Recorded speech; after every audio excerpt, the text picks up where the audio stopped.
Уақыт бөліміне арналған бақылау жұмысы. Speaking.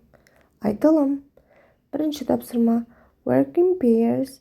Talk with your partner about your day and what you do during the day. Use the ideas from the pictures to make up sentences. Жұптық жұмыс. Досыңызбен бірге өзіңіздің күніңіз туралы және күнде не істейтініңіз туралы әңгіме өрбітіңіз. Суретте берілген идеяларды сөйлем құрастыру үшін қолданыңыз.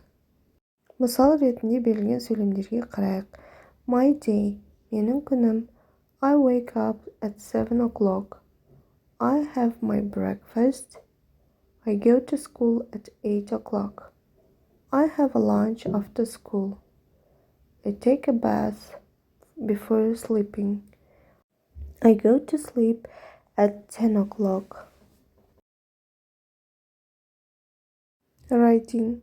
Жазылым. Екінші тапсырма. Make up sentences about the time. Use the words from the boxes and pictures. Write 4 sentences. Уақыт туралы сөйлемдер құрастырыңыз. Берілген сөздерді және суреттерді қолдана отырып 4 сөйлем жазыңыз. Сағаттың неше болғанын айтуымыз керек. Бірінші суретке қарайық. Бірінші суретте сағат 8:30. It's 8:30. Екінші суретке қарайық. 8-ге 15 минут қалды. It's 7:45.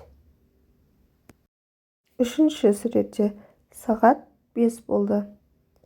It's 5 o'clock. Төртінші суретте 1-ден 15 кетті. It's 1:15.